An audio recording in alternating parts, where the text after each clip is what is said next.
Com 15 anos dedicados ao jornalismo regional, Felipe Urbinati percorreu mais de 90 cidades contando histórias reais, olhando nos olhos de quem vive os desafios da vida cotidiana. De repórter a chefe de reportagem da TV Clube, hoje ele também transforma vidas dentro da sala de aula, ensinando adolescentes a se comunicarem em um mundo dominado pela tecnologia. Agora, quando você faz o jornalismo regional, você lida com problemas concretos, situações reais, de pessoas reais, olhando no olho dessas pessoas. Mas a comunicação não para por aí. Urbinati expõe os bastidores das redes sociais e revela como estamos sendo moldados por uma cultura que vicia e atrofia. As redes sociais, sobretudo o Instagram, que é o principal deles, que é a rede social da inveja, ela é uma rede altamente publicitária. E ela nos força, todos nós que estamos lá dentro dela, a ser um pouquinho publicitário. Entre análises afiadas, metáforas poderosas e um profundo senso de missão, ele deixa um chacoalhão. Precisamos parar de desperdiçar o nosso potencial. Como o Michael disse, Ribeirão Pretano tá dentro de uma Ferrari e ele só vai na padaria E de vez em quando não consegue chegar bem na padaria porque a Ferrari tem um torque muito violento, né? Aí ele passa da padaria, precisa estacionar em outro lugar e voltar. Essa metáfora é muito importante, porque às vezes a gente faz isso. A gente desperdiça tanto que a gente acha que a gente tem um problema onde é a solução. Se você se comunica, trabalha com educação, vive nas redes ou quer transformar a sua cidade, esse episódio é para você. Assista e venha à tona com a gente.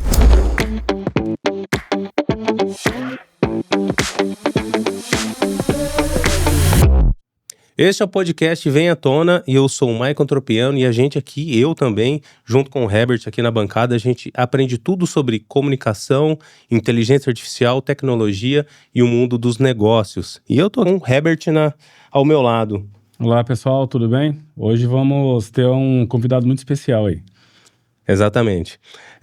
Tá aqui com o Felipe Urbinati, ele que é chefe de reportagem da TV Clube, né, e Band, e professor e consultor. Exatamente. Bom dia, boa tarde, boa noite, depende do horário que você estiver assistindo. Prazer enorme, muito obrigado por me convidar aqui. Vamos, livro aberto. Ou mais ou menos. Ou mais ou menos, exatamente. Gente, é estranho e é difícil, né? A gente tá aqui desse lado, com um profissional de comunicação que a gente vê todo dia, que faz um grande trabalho aqui na região. Parabéns já de início pelo seu trabalho. Falando do seu trabalho, a gente vê que você... faz parte do seu escopo cobrir notícias, né, regionais, né? Qual foi a notícia que você cobriu, que você notou que modificou um grupo da nossa sociedade, um grupo de pessoas, ou modificou a vida de alguém? A maioria delas. Porque quando a gente faz jornalismo regional, jornalismo de cidades, como é a linha editorial do Jornal da Clube, você consegue apalpar, você consegue ver ser materializado muito mais facilmente do que no jornalismo nacional. O jornalismo nacional vai falar do macro, vai falar do amplo, vai falar do gigante.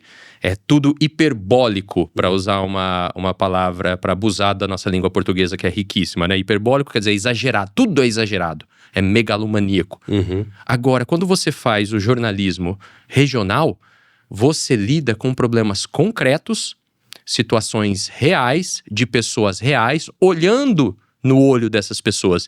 Lembrando que a sua audiência é formada por pessoas, indivíduos que têm sua dignidade, que têm sua vida, têm sua história, que é movimentada por diferentes fenômenos. Então, você vê a vida acontecer através do jornalismo regional. E isso vai de coisas comezinhas, coisas pequenas, comuns. Como, por exemplo, você ir e atender a demanda de uma vizinhança que está reclamando de galhos que foram podados e ficaram ali e depois vão secar e algum morador de rua vai botar fogo e vai gerar um perigo. Então, isso mexe com a vida das pessoas, porque um buraco na frente do teu portão significa muito para você. Pode não significar para um buraco aqui numa avenida de Ribeirão Preto. Pode não fazer tanto sentido para uma pessoa que mora em Guariba, Mas se esse buraco está atrapalhando o seu cliente entrar na sua loja, se ele está atrapalhando você a entrar e sair com o seu carro, se o seu filho caiu de bicicleta, então tá doendo em você, pessoalmente, tá te fazendo sangrar. E esse jornalismo que abre portas para que você fale a respeito desse buraco, ele já mexe com a tua vida diretamente. E aí, o Jornal da Clube tem... qual é a questão? O Sistema Clube de Comunicação, ele nasceu de um cara absolutamente brilhante, que eu virei fã incondicional, que é o José Pisani, José Inácio Pisani. Ele investiu no que não existia e fez acontecer, e ele investiu em ter uma linha editorial, em passar uma mensagem. Então, quando você ligava o Jornal da Clube até pouco tempo atrás, qual era a chamada? O jornal que vai além dos fatos e mostra o que realmente interessa. Então, era um jornal que não só mostrava, mas... Não, aliás, é um jornal que não só mostra, mas explica, aprofunda, debruça sobre o assunto. Fala, olha, esse buraco, beleza, vamos falar de resolver esse buraco, mas por que ele existe? Por que a poda não está sendo recolhida? Por que os galhos estão ficando na rua? Tem uma explicação maior. Quem é responsável por isso? Qual é a origem disso? Como fazer que não só esse buraco seja consertado, mas não volte a se abrir? E não aconteça em outros vários bairros. Isso muda a vida das pessoas de verdade. Porque você está atendendo a demanda das pessoas, está dando uma devolutiva real para essas pessoas. E desse jeito, você faz o cara de Guariba se sensibilizar pelo buraco na rua de Ribeirão Preto.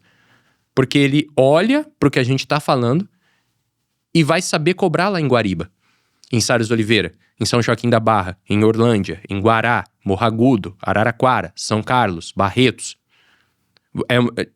Pegar aquele problema comezinho e dar sentido nele para a pessoa que está vivendo na pele aquele problema e para as pessoas que estão ao redor e que querem se prevenir ou que se enxergam naquela situação. Aí, já me alongando aqui, tem duas figuras muito importantes numa matéria de jornal, seja impresso, rádio, internet ou TV. O personagem e o especialista. O especialista ficou muito banalizado, né? Porque muita gente transfere para o especialista aquela opinião que ela quer passar. O jornalista se finge de isento e coloca na boca do especialista aquela opinião que ele quer dar. Mas o especialista honesto é muito interessante, é muito importante, é indispensável. O personagem, ele materializa, ele ilustra. Ele tá dentro da matéria para nós, comunicadores, fazermos você, telespectador, se sentir representado. Então, o personagem que tem falta de médico, o personagem que tem falta de escola, o personagem que tá sofrendo com falta d'água, o personagem que tem um filho com uma deficiência intelectual e não consegue inserir ele dentro da educação. A gente pega esse personagem e cristaliza nele a sua dor. Alguém que tá assistindo vive a mesma dor daquele personagem. E a gente precisa transparecer isso, concretizar isso. Já o especialista, ele é aquele que vai pro além, que vai dar um gole de educação para as pessoas naquele fato. Tá, esse especialista vai ajudar a entender, olha, essa pessoa está sofrendo disso porque A, B e C falharam. Ou porque ele falhou em A, B e C. Ou porque precisa acontecer assim, assim, assado.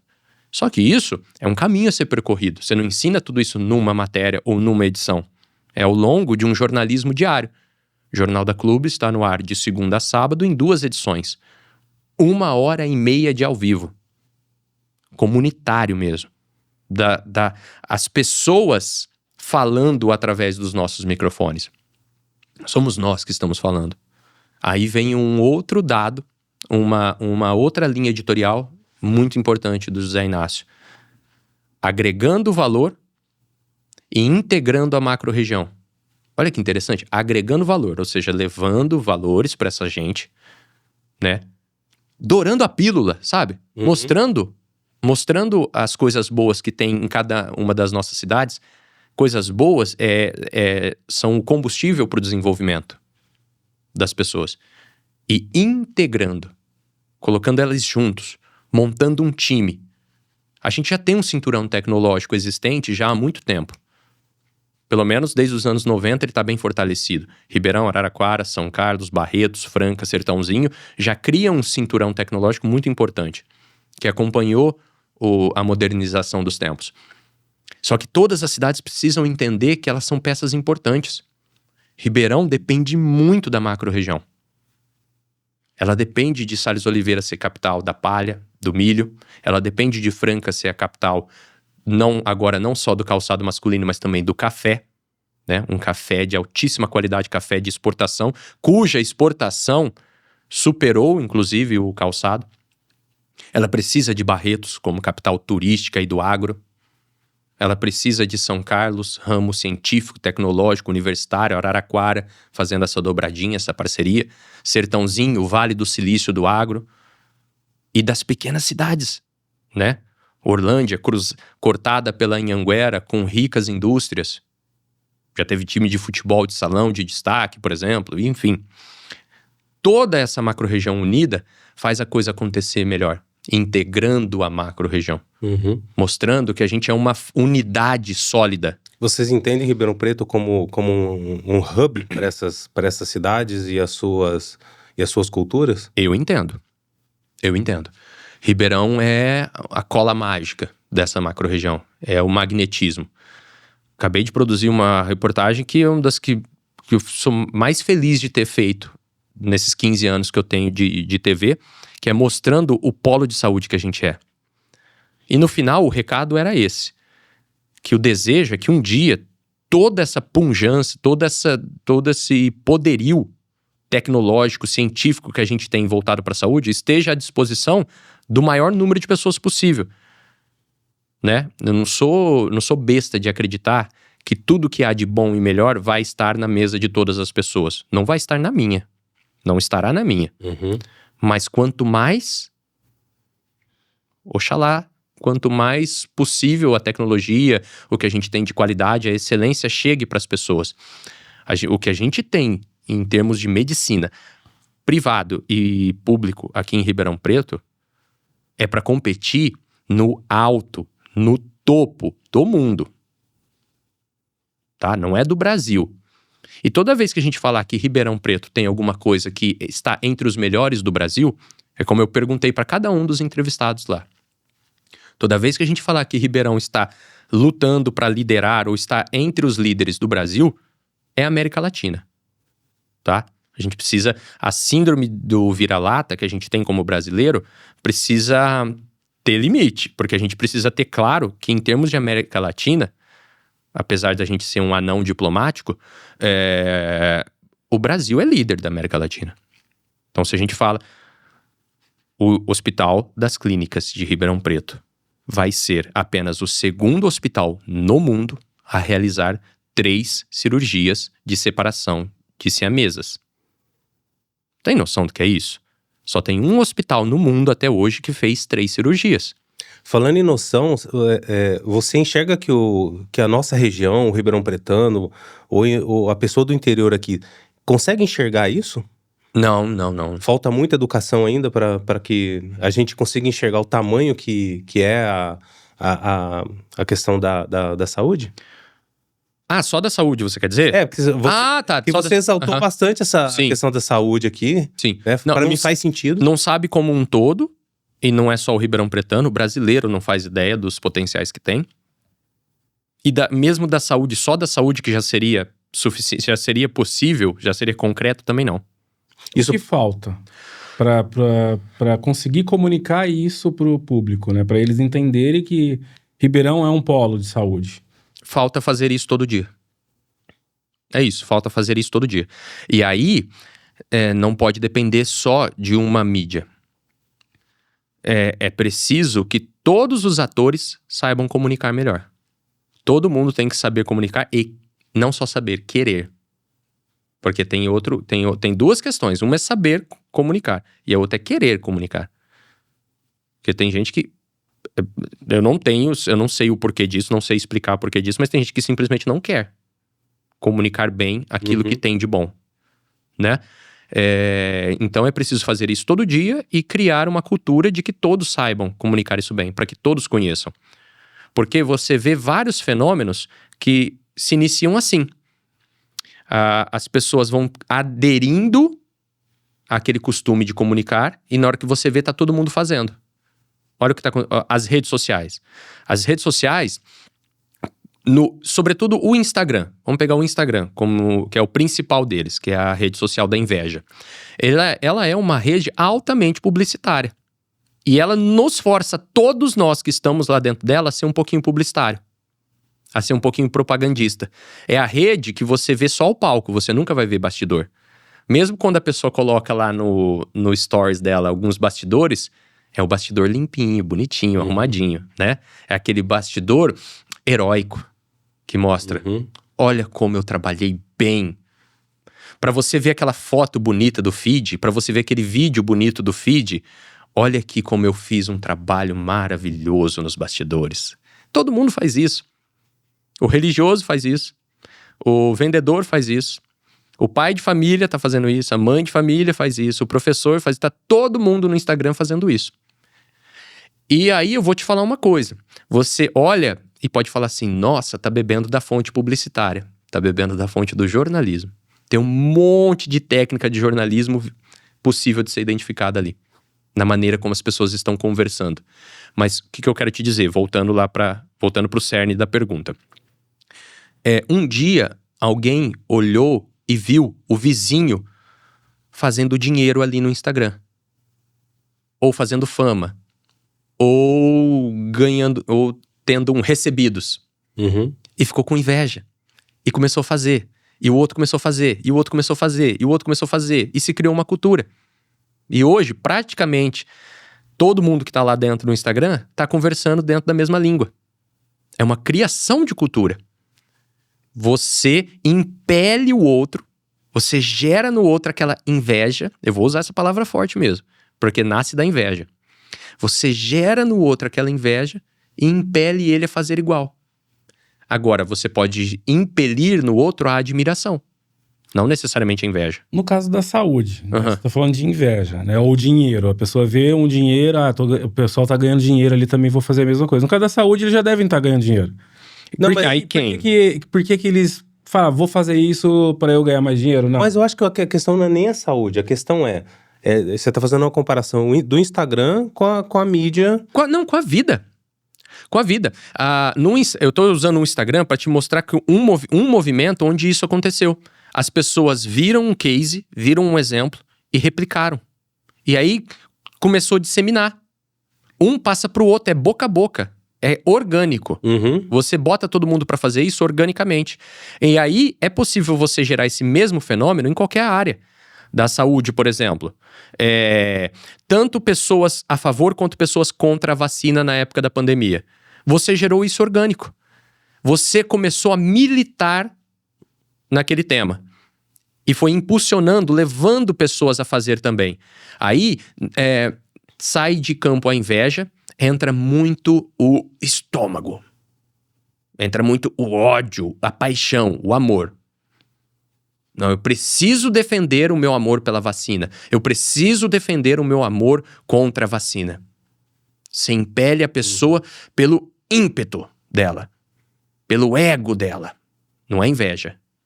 Mas você dissemina. E aí você vê pessoas... aquele meme da internet. Aquele meme da internet explica muita coisa. Aquele velhinho com o computador assim, né, na mão, falando assim, cansei de ser especialista em conflitos diplomáticos entre Israel e Palestina. Agora eu sou especialista em resgates em vulcão.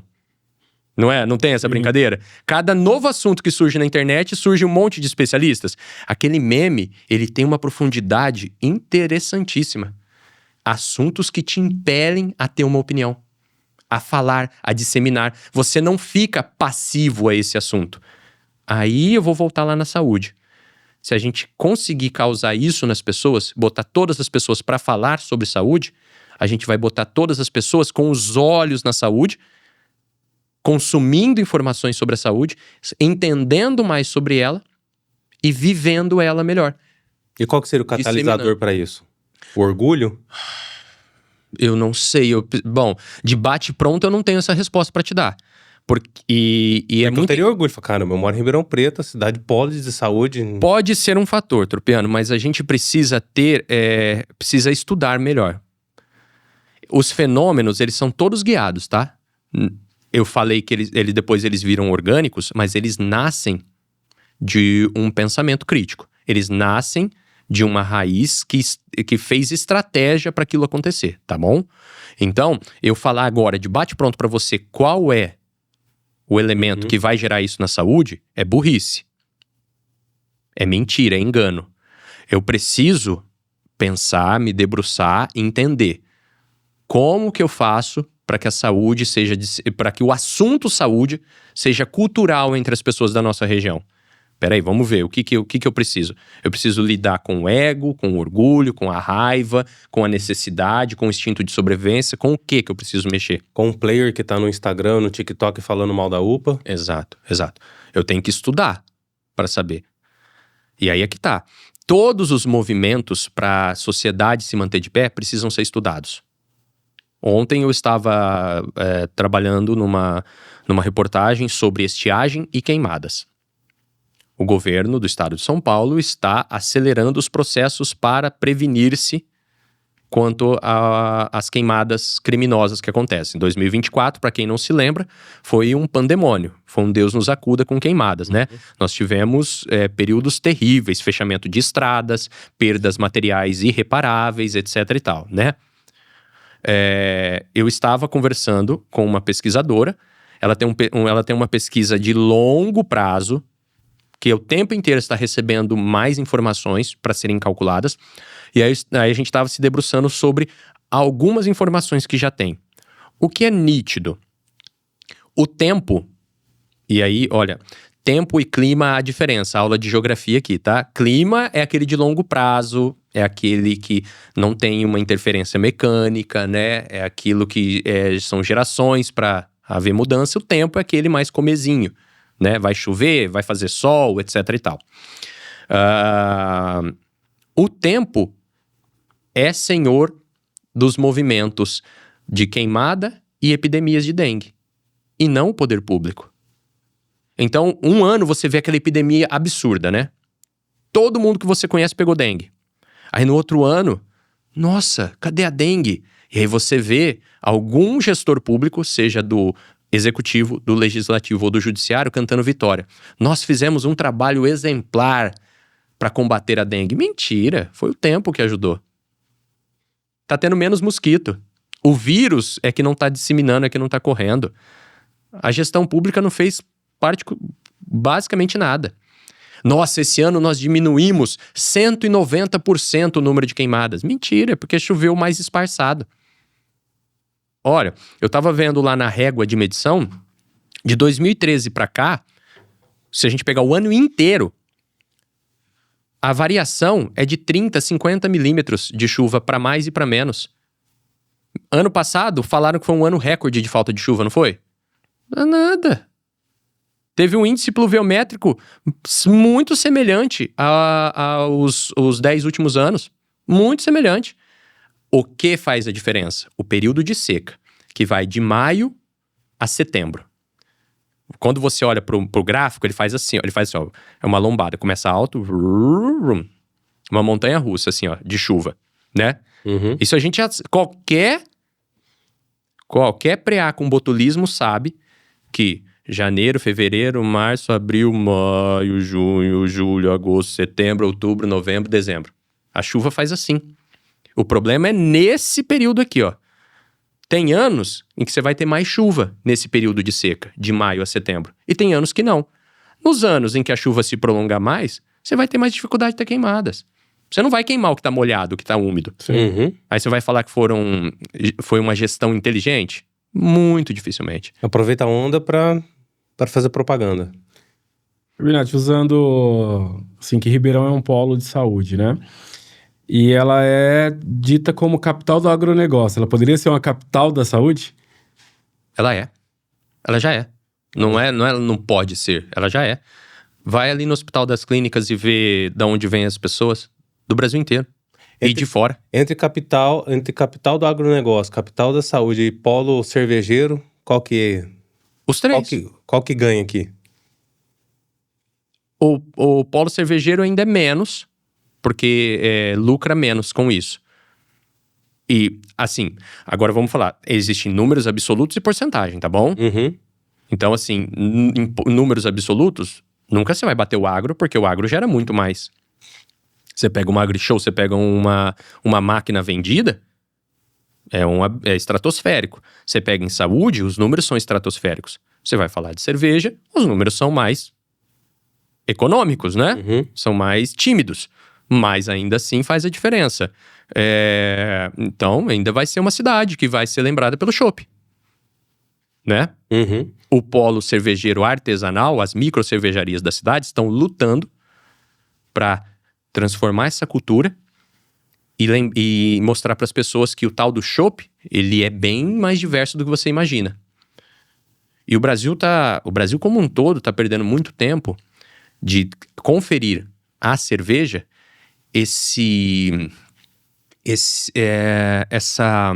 me fugiu a palavra agora, mas essa grife que o vinho tem. A cerveja também tem grife. Vai numa cidade turística, vai em Monte Verde, por exemplo. Você vai ter o chopp normalzinho ali, o chopp lager, o chopp mais barato, mais acessível, mais normal, mais comum, né?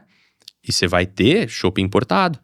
Você vai ter o chopp lá, por exemplo, Minas é um celeiro absurdo de experiências com cerveja. É cerveja para exportação. E aí eu falo para as pessoas, por exemplo, você é ribeirão pretano, sabe o que é chique de você presentear as pessoas? Com produto de Ribeirão Preto. Concordo. Tem cada cerveja absurda aqui para você presentear uma pessoa. Pergunta para a pessoa, o que você gosta? Whisky? Vai ter uma cerveja que vai familiarizar. Você gosta de vinho? Vai ter uma cerveja que vai familiarizar. Você gosta de frisante? Tem. Você gosta dos ice? Você vai achar. A cerveja é sobre Monte Verde, né? Que tem... É caracterizado como um polo turístico também ali. A Suíça Mineira. A Suíça Mineira, né? Ribeirão Preto, para acontecer isso, quem é o responsável por isso? É só o dono da indústria de cerveja ou não? Você e eu. As pessoas, os consumidores. Todo mundo. Todo mundo. A parte de turismo da cidade não ajuda com isso? Não ajudaria a divulgar a cidade? A cidade deveria respirar turismo. Ribeirão Preto tem uma vocação de turismo de negócios, eventos e serviços. Vou te dar um exemplo muito simples. Eu sou um menino de Sales Oliveira, que é asmático, e passou a infância vindo ao HC fazer tratamento. Minha mãe, muito esperta, muito saída, muito desenvolta, pegava um ônibus circular do Hospital das Clínicas, descia para o centro, comprava coisas que não tinha em Sales Oliveira, ia para a rodoviária, dali a gente ia embora. Toda vez que a gente fazia isso. Então a gente vinha pela saúde e deixava nosso pobre dinheirinho aqui no comércio local. Transmuta isso. Transforma, leva isso para as outras áreas todas. Se você abre uma lojinha de roupa aqui em Ribeirão Preto, você tem que trabalhar, você tem que viver pensando todos os dias que a cidade é um polo de turismo, de negócios e eventos. E no quê? A pessoa que vem aqui para tratamento de saúde, para a pessoa que vem aqui procurar um advogado, para a pessoa que vem aqui para comprar um aparelho industrial, para a pessoa que vem aqui para visitar o filho na faculdade, para a pessoa que vem aqui participar de um simpósio, de um fórum, de um seminário, para a pessoa que vem aqui assistir um filme no cinema, para a pessoa que vem tomar um chopp. Você tem que olhar que Ribeirão está recebendo gente de fora o tempo inteiro e dialogar com essas pessoas. Não importa o negócio que você tenha. Desde um negocinho assim a um negocinho assado, né? É claro que seria muito melhor se os nossos gestores públicos entendessem isso em primeiro lugar e fossem um agente catalisador. Se eles entendessem que é mais dinheiro entrando no cofre público. É mais dinheiro circulando aqui nas nossas cidades. Entendeu? Então a gente já faz isso enquanto comunicação. A gente já valoriza o que a gente tem aqui para as pessoas entenderem. Aqui e nas outras cidades da macro-região. Mas é preciso transformar isso num plano de governo, onde você conversa com todos. Você conversa com todos, bota todos dentro da mesma cultura. Então, por exemplo, vou te dar um exemplo. Nós falamos de Monte Verde. O que te pega em Monte Verde? O que faz você deixar seu dinheiro lá? Você entra na cidade e você imerge numa cultura. Então, qual é a cultura? Lá vai ter toda a gastronomia de lá vai ser um misto de sul de Minas com a Suíça. Então você vai ter o que há de melhor do produto mineiro, que é dos melhores do mundo, que compete o queijo mineiro, o doce de leite mineiro, a cachaça mineira, vai brigar lá no topo. Você pega isso e mistura isso com aquele ar de Suíça. Que é a Suíça? A Suíça é uma mistura da Itália com a Alemanha, não é?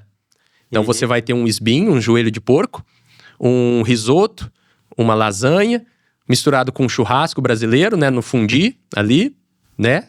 Nada mais vai ser do que um churrasco brasileirado, com uma cachaça brasileira, etc.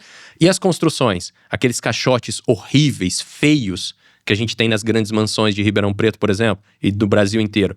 Você não vai ver lá. Não vai ter aquele caixotão feio, sem telhado. É aquele telhado bonito, né? Aquelas casas ao estilo dos Alpes. Casa mesmo, né? Casa, né? Casa. E hoje as casas não estão parecendo casas, né? Os chalés, todos têm essa linguagem. A rua, o calçamento da rua, as flores, a jardinagem. Tudo na cidade conversa a mesma língua. Então você tá imerso, você tá rendido. Chega a ser covardia com o turista. O turista chega lá e fica rendido, porque tudo não deixa você preso naquele clima gostoso. Você não consegue fugir. Você vai até pegar menos no celular. Você vai falar assim, puxa, que coisa feia que tem lá naquela minha cidade cinza. Você vê a araucária preservada. A araucária que estava ali no lugar onde o restaurante nasceu, ela não foi arrancada. O restaurante tem que interagir com ela. Então, você tá no restaurante, você tem que desviar de uma araucária que sobe e ultrapassa o telhado. Porque não vai cortar a araucária, porque ela não tem em outro lugar. O turista que vai pra lá, ele quer ver a araucária, ele quer ver o esquilo, o falcão, a neblina. Entendeu? Então, você preserva aquela linguagem e força a pessoa que tá entrando a conversar aquela linguagem. Ribeirão pode forçar a pessoa a entrar no clima e ficar. Do chopp, da tecnologia, do agro, da saúde, dos negócios, da ciência, do entretenimento. É só entender e começar a botar para praticar. Do alto para baixo. Mas aí depende de todos nós. Todos nós temos que fazer esse serviço. Cara, é uma grande potência, né? Puxa vida! É uma grande potência. E é como se o Ribeirão Pretano estivesse dentro de uma Ferrari e não soubesse que estivesse dentro de uma Ferrari. O smartphone. Eu falo, quando eu vou dar uma consultoria para alguém, eu falo isso. Quando você tem alguém com potencial, é como um smartphone. Você pode usar só para ligar, só para mexer no WhatsApp, só para ver uma besteira aí no YouTube, ou você pode usar para ganhar vida. Como o Michael disse, Ribeirão Pretano tá dentro de uma Ferrari e ele só vai na padaria comprar pão. Não faz mais nada. E de vez em quando não consegue chegar bem na padaria porque a Ferrari tem um torque muito violento, né? Aí ele passa da padaria, precisa estacionar em outro lugar e voltar a pé. Sim. Essa metáfora é muito importante, porque às vezes a gente faz isso. A gente desperdiça tanto que a gente acha que a gente tem um problema onde é a solução. Sim. Ô Felipe, já teve alguma notícia que você deu, que você se arrependeu? Me arrependi? Da maneira que você deu, ou a própria notícia que você deu. Porque a gente entendeu aqui agora que a comunicação, ela movimenta as massas. Pro bem ou pro mal. Não, olha... Pode ter tido em algum momento em que eu achei que eu errei na maneira que eu falei alguma coisa, assim, mas só isso, uma questão humana minha. Não, agora não, nada Nada? Não, nada muito significativo, não. Posso ter errado, o Felipe, ter errado numa palavra, num jeito de falar, em alguma coisa, mas Uhum. seria isso. Tá. Cara, vamos falar um pouquinho da sua experiência com a educação dentro da escola agora. Como que tá sendo isso pra você? Como que você chegou a falar, não, agora chegou o momento de eu dar aula, né? Yeah. Acho que você poderia até iniciar, falar assim, ó, que a gente poderia ter abordado isso no início, né? Mas tudo bem, não tem problema, que vai se encaixar muito bem. Qual foi o primeiro momento que você falou assim, nossa, estou me comunicando, né? Eu acho que aqui tem uma carreira pra mim, eu posso seguir nessa linha. Até você chegar dentro da escola. Tá, então vamos lá. Ó, então eu vou dar passos bem pra trás pra chegar aí. Certo. Vamos lá. Eu sou Felipe Gervásio Urbinati, natural de Sales Oliveira, que vivi minha vida basicamente dividida entre Sales Oliveira e Orlândia, porque as minhas famílias estavam ali. Família do meu pai em Sales Oliveira, família da minha mãe em Orlândia. Então, amo as duas cidades. Eu sou casado com a Tabata, pai do Israel e do Inácio. Sou católico, palmeirense e comunicador. Tendo isso em vista, quando eu fui começar a pensar em carreira, quando eu estava indo para a 8ª série. Hoje a gente ainda vai ao 9º ano do fundamental. Naquela época terminava no 8º e a gente entrava no ensino médio. Ali eu comecei a pensar em carreira. Meu pai um dia chegou pra mim, quando eu tava na adolescência ali mais fervorosa, fazendo amigos mesmo de verdade, falou assim, olha, ano que vem a gente vai te levar pra uma escola particular. Porque eles estavam vendo que na escola pública, né, era um desperdício de tempo, de oportunidade e várias coisas. E eu quase morri, porque era a época de conhecer os amigos, sabe? De sair de noite com eles, não parava em casa, chegava da escola, corria pra rua pra ver os amigos, tava o tempo inteiro com os amigos, meninos e meninas, o tempo inteiro, né? Vivia encontrando os meus amigos. Eu falei, putz, eu vou perder tudo isso. Mas enfim, aí eu comecei a pensar no futuro, né? E eu falava assim, acho que eu quero ser jornalista, mas para ser jornalista precisa estudar muito, precisa ler muito, eu perdi muito tempo da minha vida, precisa saber muita coisa, né? Mas o que eu gosto de influenciar as pessoas. Na verdade, tudo nasce do ego. Eu, no fundo, sou uma pessoa que gosta de dar opinião na vida dos outros. É isso. Eu preciso ser sincero comigo mesmo. O que eu gosto de fazer? Eu gosto de dar pitaco. Essa é que é a verdade. Então, falar que eu gosto de comunicar, que eu gosto de educar, nasce, na verdade, daquele ímpeto inicial que eu preciso controlar ele. Aí que o ser humano, aí que existe a beleza do ser humano. Nasce de uma coisa que não é necessariamente bom, que é ser um egocêntrico. É se levar em alta estima. Mas se você pega as rédeas e começa a administrar isso, você pode transformar isso numa coisa boa. O que é bom? Realmente levar conhecimento para as pessoas. Isso você faz através da comunicação e através da educação. Aí a outra opção foi assim, você é professor de história, que eu gostava muito. Bom, muda muita coisa, eu volto para a escola pública, enfim. Aí surge a oportunidade de eu, na hora de prestar o vestibular, de eu ter uma bolsa de 100% em jornalismo na UNAERP. Aí eu vou dar uma pesquisada, é um dos melhores laboratórios que existem no Brasil. Aí eu vou ver, vou conversar, eu descubro que fazer jornalismo, se você não pratica, não adianta nada você ter feito a faculdade. Se você fazer a faculdade de comunicação sem praticar, 4 anos perdidos da sua vida. No jornalismo, nas relações públicas e na publicidade. Se você não praticar durante o curso, esquece. Você fez só para ter um diploma. Então, vamos lá, vamos embarcar nessa aventura. E foi. E aí, desde o 2º ano da faculdade... O primeiro eu fui fazendo alguma coisinha bem amadora, depois no 2º ano já começa a ser uma coisa mais profissional. Começa a ter empregos, a ter trabalhos dentro da comunicação. Aí eu falo, bom, aqui dá pra fazer aquele negócio que eu queria, que era influenciar as pessoas, né? Que era levar alguma coisa pras pessoas. E assim foi. E ali, eu nunca matei aquele desejo de ser professor, né? Só que eu tava vendo, conforme... Principalmente, aí eu entro no Jornal da Clube e vou vendo quanto a gente aprende no dia a dia. E aí é que tá. eu tenho o privilégio, sendo jornalista, de estudar todos os dias. E não necessariamente por livros. O privilégio que eu tenho é de estudar por entrevistas. Então eu converso com as pessoas muitas horas por dia. E muitas pessoas diferentes. Então eu sugo do trabalhador rural até o PhD na medicina. Então eu extraio informações do cara que vai me ensinar como plantar a melhor hortaliça possível, até a pessoa que está fazendo um trabalho de neurociência. Perfeito? A coisa que... Duas linguagens que eu não domino, mas que eu posso absorver um pouco de coisa para melhorar a minha vida e depois deglutir aquilo, mastigar aquilo e espalhar para as outras pessoas também poderem ter esse mesmo conhecimento, né? Mas fui guardando aquele desejo de ser professor. Aí entrou uma revolução que é o novo ensino médio. Aí o Brasil implanta o novo ensino médio, a possibilidade da gente ter itinerários formativos.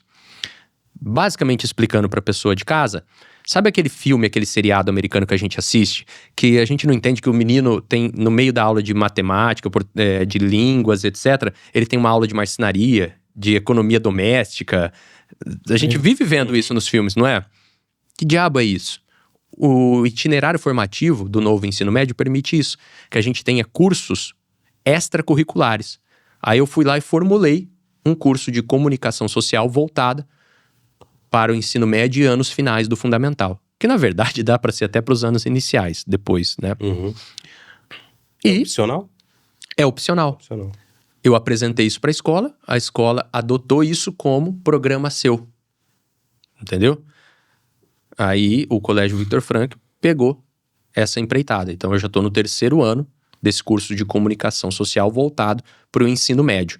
Que ali tem o nome do ideário pedagógico da escola, que é comunicar para o bem. Então a gente vai trabalhar muito da consciência dos meninos dentro desse mundo da comunicação high-tech, da comunicação altamente tecnológica, e conhecimentos técnicos que a comunicação dá pra gente aplicar em todas as áreas de atuação, né? Então, aí é que tá o meu trabalhar com educação. Ele é muito semelhante ao da comunicação. É levar conhecimento, compartilhar conhecimento com as pessoas, nos dois casos, a partir da comunicação. Porque a premissa, ela é básica. A gente tem que começar do que significa comunicar. O radical da palavra, comunicar, é pôr em comum, colocar em comum.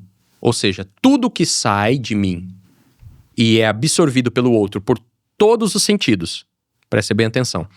O que você observa em mim pela visão, pelo olfato, pelo paladar, pelo tato, pela audição, tudo é comunicação minha com você.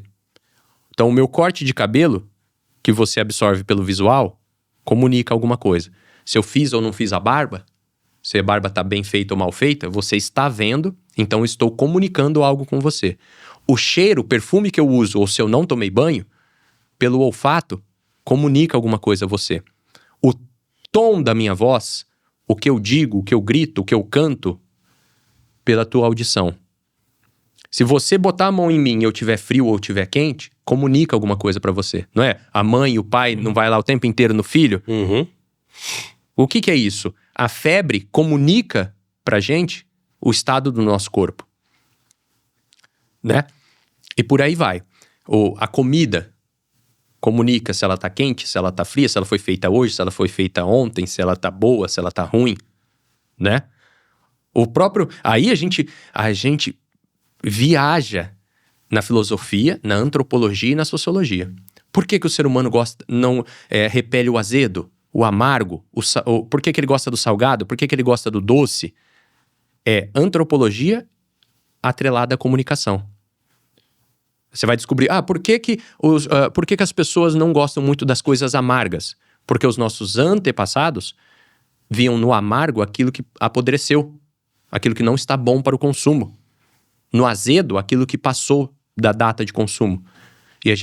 E aí a gente fica pensando, a gente esquece que o mundo tem milhões de anos e que a gente foi passando informações orgânicas para as gerações, né? Então está embutido no ser humano o repelir o amargo, o azedo. Você entendeu que isso é comunicação? Uhum. O amargo de uma coisa costuma me comunicar que aquilo está podre, que aquilo não está bom para o consumo. Porém, eu posso aprender como ser humano inteligente de que o amargo também faz parte da harmonização, faz parte de uma boa gastronomia. Né? Através do quê? Do arrumar a comunicação. Aquilo naturalmente me comunicava algo ruim, algo que passou. Se eu trabalhar essa comunicação, eu posso te dizer que não, o amargo não é necessariamente o que passou da hora de consumo. Pode ser um ingrediente a mais para harmonizar com o doce, com o azedo, com o salgado. É muito que os chefes de cozinhas dominam, né? Exato. Mas você consegue entender? Eu tô te dando um exemplo exagerado, numa questão só, mas você consegue entender que isso está para tudo? Isso está em tudo. Se eu vou para uma reunião de negócios, se eu vou sentar numa mesa para tentar vender algo, eu tenho que prestar atenção em tudo que está comunicando. A maneira como eu chego, o cumprimento, a pressão que eu coloco na mão ali para cumprimentar, o tom de voz, o meu hálito, a minha cara, o corte de cabelo, a roupa, o odor que eu tô passando, eu exagerei no perfume ou não, esqueci de passar desodorante e aquela subaqueira tá inundando o ambiente. Tudo isso é a gama, a rede da comunicação para você transmitir uma coisa só que você quer no final. Qual é o objeto que você quer? Vender. Mas para chegar naquele objeto, você precisa administrar toda essa comunicação. E isso você pode ensinar tanto para a pessoa que já está viciada, que é o adulto, que é a pessoa de mercado, que é o que eu faço com consultoria, quanto ensinar a mente que ainda está livre ainda de alguns vícios, que é do estudante. Uhum. Porque isso vai desde mercado, sobrevivência econômica, a sobrevivência espiritual, sobrevivência ética da gente, a busca pela alegria, a busca pelo prazer, tudo. A comunicação é um fenômeno da qual o ser humano não consegue escapar.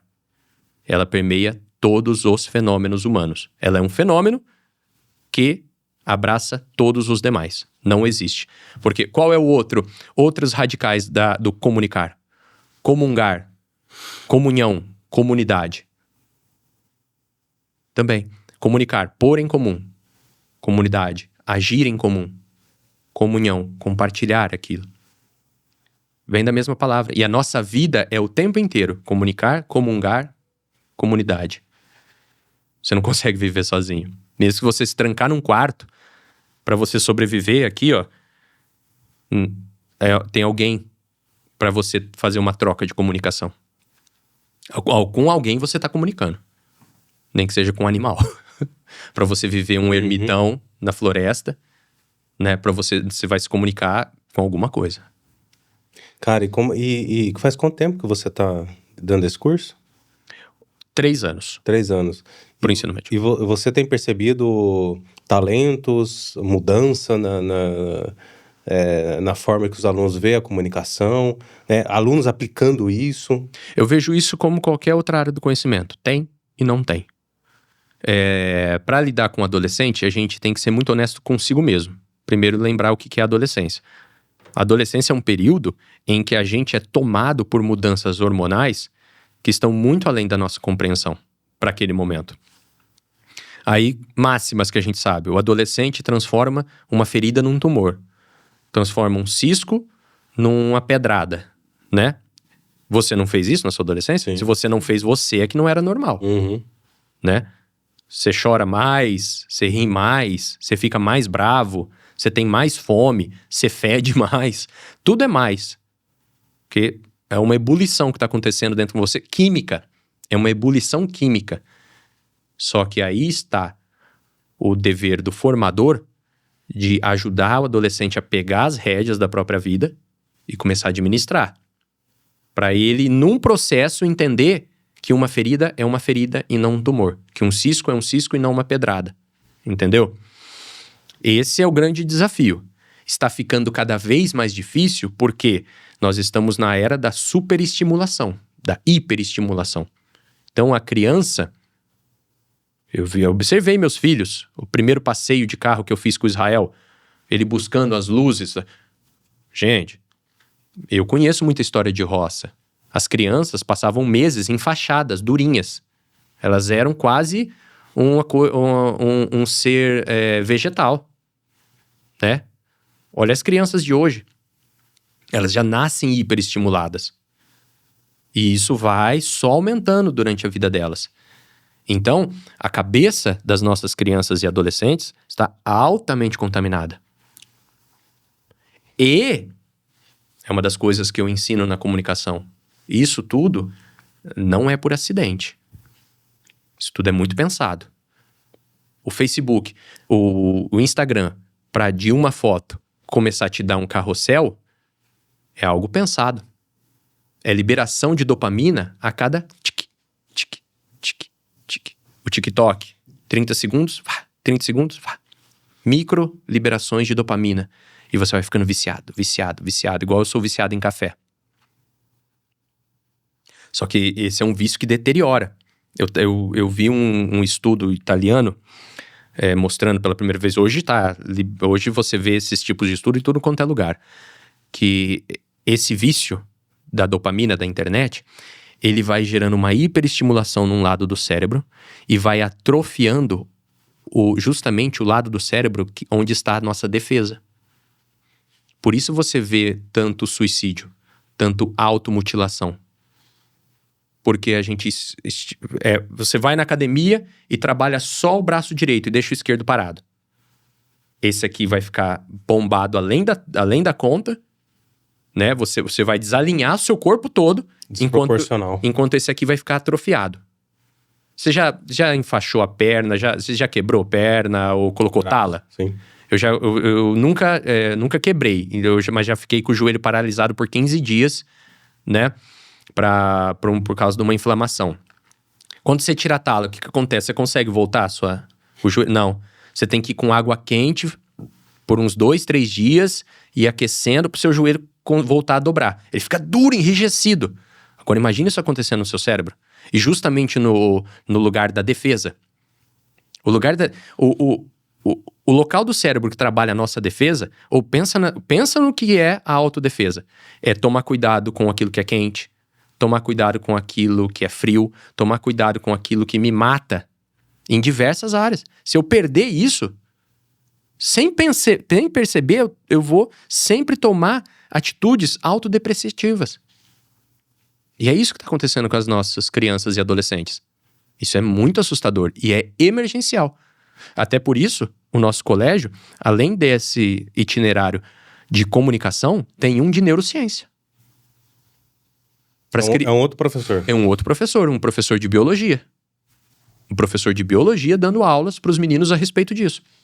Para eles terem conhecimento concreto de que isso existe e de que eles estão inseridos nisso. Vocês expondo isso, eles conseguem enxergar isso na própria vida? Alguns sim, alguns não. Aí tem um valor muito mais macro. Porque tudo isso que eu tô falando, por exemplo, o formador ajudar o adolescente a pegar nas rédeas. Ao longo da humanidade, quem fez isso?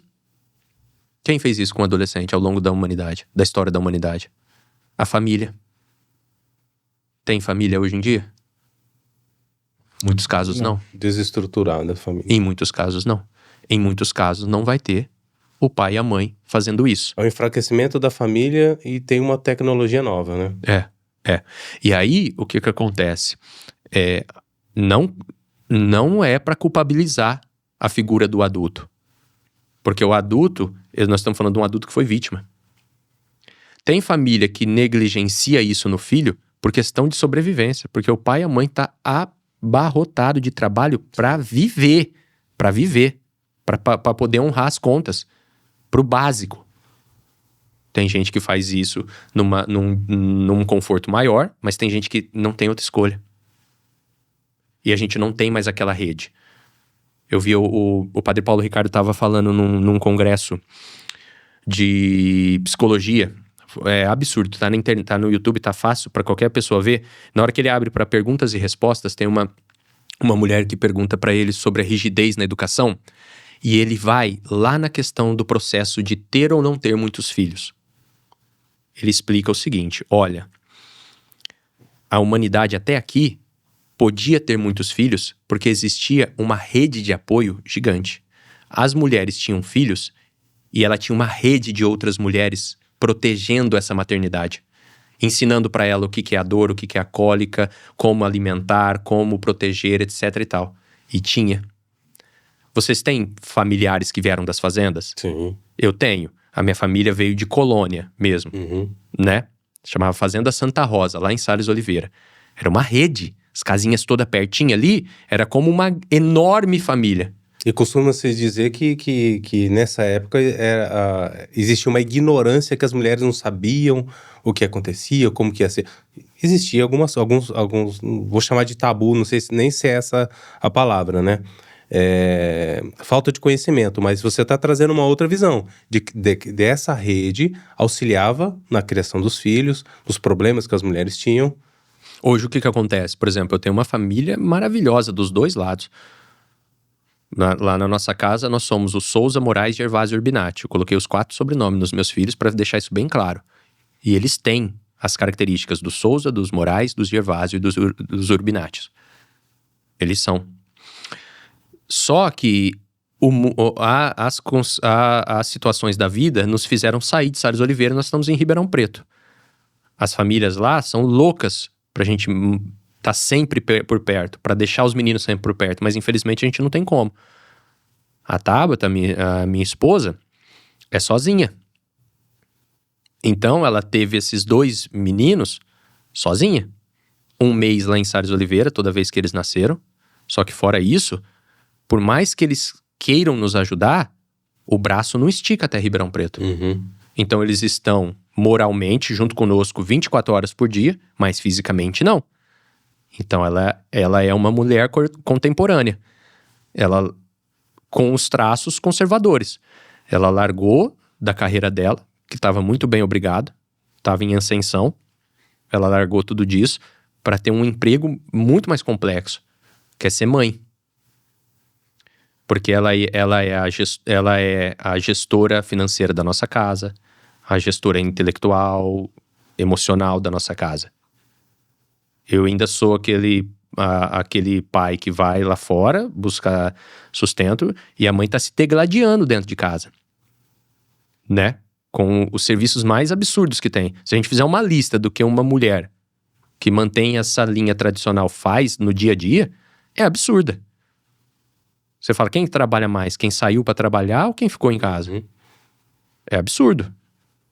Não consigo nem pensar num homem fazendo isso. Exatamente. Você consegue ver um homem com habilidade suficiente para equilibrar isso aí? Então, assim, são 2 crianças sendo criadas num mundo completamente diferente do nosso, né? Eu podia ficar na rua tranquilamente. Lembra de Betts? Lembro. Do Betts, né? Pau, uma bolinha de tênis, uma lata de óleo. Lata né? de óleo. Eu odiava Betts, sabe por quê? Porque o Betts tomava muito espaço da rua para 4 pessoas jogarem só por vez, enquanto ficava aquela criançada enorme sentada na rua. Quando não tinha Betts, o que a gente tava fazendo? Jogando bola, colocava 2 chinelos, 4 chinelos, né? 2 de cada lado, e aí mais crianças jogavam. Meus filhos não têm essa experiência. Não podem ter. E quem que recebe a carga do peso disso? Quem que recebe a consequência maior? A chibatada que isso recebe? Não são eles diretamente. Primeiro é a mãe deles. É ela que tá sofrendo em primeiro lugar por eles não poderem ter uma vida natural. E tem gente que nem faz ideia de que isso existe. A gente tem porque a gente cresceu numa outra realidade e agora tá vendo qual é a realidade da cidade grande, né? Qual é o problema, qual é a dor contemporânea. Então, pra gente dói no coração ver, mas não tem como escapar disso. Essa é a vida. Temos que fazer o melhor possível, temos que fazer a limonada mais doce possível com esses limões azedos ou apodrecidos. E tá lá ela fazendo isso, né? E de olho aqui nesse celular, ó, pra administrar o dinheiro que entra e o dinheiro que sai. Essa é a vida. Então, quando você me fala, as crianças estão absorvendo essas questões, infelizmente, eu não tenho como ter o feedback mais real possível. O que eu vejo na sala de aula é só um recorte muito pequeno da vida deles. Porque como eu eduquei meu filho? Por exemplo, o Israel foi muito alfabetizado. A alfabetização dele foi durante a pandemia. Qual foi o grande herói da alfabetização dele? A catequização. Então, como a gente estava forçado a estar dentro de casa, a gente não tinha medo nenhum. A gente saía livremente, ia para todos os lugares, continuou tentando levar a vida o mais normal possível. As coisas é que não estavam abertas para a gente sair. A gente estava obrigado a estar dentro de casa porque não tinha nada aberto fora de casa. Sim. E aí, o que a gente fez mais? Rezou mais. E já que a gente tinha que rezar, rezava com as crianças. E a gente tem uma coisa de ressonância, que é rezar. Então tem a leitura, por exemplo, né? Sobretudo do Evangelho. E aí tem a tomada do entendimento. E aí, Israel, o que você entendeu? O que falou aqui? Isso gerou nele uma riqueza de vocabulário e de alfabetização enorme. Quando as aulas retornaram, o motor dele estava bem mais aquecido. Com educação religiosa. Entendeu? Foi a salvadora da pátria. Muito bom, muito bom. Falando em educação religiosa, você é católico, né? Como você falou. Sim. E é perceptível o quanto que a religião, ela rege a sua vida. Como que isso se dá dentro da comunicação, no jornalismo? Em algum momento você já se deparou falando, não, essa notícia eu não vou dar, ou essa notícia eu não posso dar desta maneira, né? A religião também te direciona dentro do seu trabalho? Funciona assim. Eu nunca digo que está consumado. Eu nunca posso dizer, olha, eu sou uma pessoa convertida. A conversão leva simplesmente a vida inteira para ela acontecer, né? Porque você pode estar muito bem espiritualmente hoje e cometer o erro da sua vida amanhã, né? Porque o bem e o mal existem. Quem foge disso já está dominado pelo mal. Quem acha que o mal não existe, já está abraçado por ele. É como aquela... Tem uma historinha que fala que o cara tá em cima do muro, aí tem Deus do lado, o demônio do outro, e o pessoal, os anjos todos, a corte celestial tá fazendo campanha para que ele desça do muro e vá pro lado do céu. E o demônio tá quieto. Aí o cara fala assim, você não vai fazer nenhuma campanha pra eu vir pro seu lado? Fala assim, não, o muro já é meu. Se você está indeciso, você já está no mal. Pois bem, então a gente pode cair no mal. 24 horas por dia nós estamos sujeitos a cair no mal. Então eu digo que eu tento ser católico antes de qualquer outra coisa. O Felipe é o quê, em primeiro lugar? Católico. É a primeira coisa que eu tento ser. Então eu tento reger todas as minhas coisas como católico.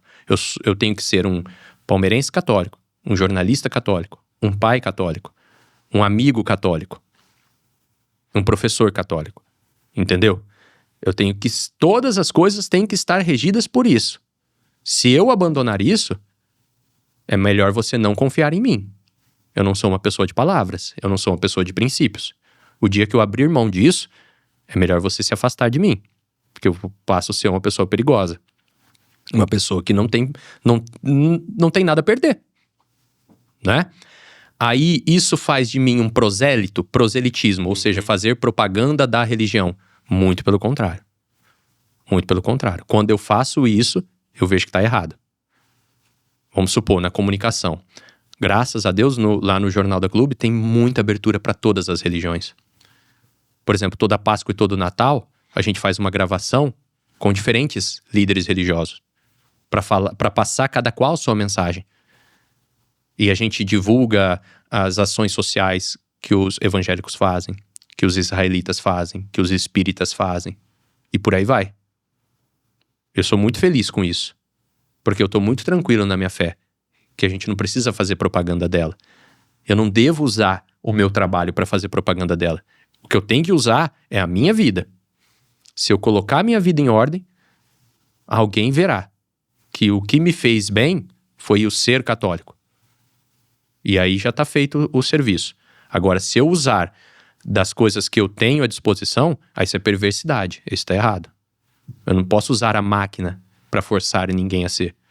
Então eu sou muito tranquilo quanto isso, muito neutro na medida do possível. Só que tudo o que eu faço é tentando seguir esse preceito. Mas não teve nenhuma situação que você se deparou e falou assim, eu não posso. Não, tem todos os dias, todas as horas. Todas as horas da nossa vida é um eu não posso. Porque senão a gente vira animal. Então, a resposta, todas as respostas que eu estou dando aqui, dentro da minha cabeça existe uma luta. Que jeito que eu tenho que responder isso? Que jeito que eu tenho que ser? Mas como que isso reflete dentro do seu trabalho? Porque você se colocar limites nas suas ações é uma coisa. Agora, quando outros esperam que você avance, e você não avança porque existe algo que te impede disso, né? Moralmente, é outra. Essa situação você nunca teve. Não, ela é interna, na verdade. Porque eu posso fazer de tudo. Santo Agostinho, ame e faça o que quiseres. A profundidade que tem isso. É o que eu falo para as crianças. Eu dou catequese também, na paróquia Santa Luzia. É o que eu falo sempre para as crianças. Todas as respostas, elas são resumidas em eu amo ou eu não amo. Se eu vou te dar um tapa, a decisão de eu te dar um tapa ou não é saber eu te amo ou eu não te amo. Se eu vou te dar uma bala, a resposta é eu te amo ou eu não te amo. Se eu vou responder bem uma pergunta é eu te amo ou eu não te amo. Existe uma verdade duríssima, duríssima que as pessoas não entendem. A pessoa que não ama uma pessoa, ela não ama ninguém. Por isso que o amor é uma coisa que demanda perfeição. Você é perfeito? Então a gente usa a palavra amor de uma maneira muito banal. Deus permite. Mas no fundo, o amar é perfeição. Então, eu com certeza faço muitas coisas erradas. E da maneira errada. Mesmo que eu queira fazer o bem. Mesmo que eu queira fazer o certo. Só que eu e absolutamente todas as pessoas que existem no mundo. Então, a resposta é essa. Eu vou conversar... eu falo para as crianças, né? Eu falo muito para os meus filhos todos os dias. Você vai conversar com aquele menino que a sala inteira está chamando de chato? É uma resposta, se você ama ou não. Você vai dividir o seu lanche com aquele que nunca te ofereceu? É uma resposta, se você ama ou não. Se eu amo, eu vou fazer aquilo que me desagrada. Porque se eu fizer só aquilo que me agrada, eu sou um animal. O que um animal faz? Come, prazer. Come, prazer, come, prazer. Só que o animal ainda que faz isso, ele tem ainda um limite da barriga cheia. Uma onça de barriga cheia não vai atacar uma capivara. A gente de barriga cheia corre atrás do próximo prato, não corre? Essa é a diferença, nós somos racionais. Então, Trope, não tem uma resposta assim, olha, não, isso, não, é assim, é assado. Não, o tempo inteiro eu estou nessa dualidade. Eu amo ou não amo? Eu sou ou não sou católico? Eu respeito ou não respeito a Cristo? E aí eu vou tocando. Eu não posso fugir das coisas do mundo. Eu estou inserido no mundo. Eu não posso negligenciar. Aí é falta de caráter da minha parte. É falta de hombridade. Aí é uma bandidagem da minha parte. Se eu me furtar de fazer as coisas.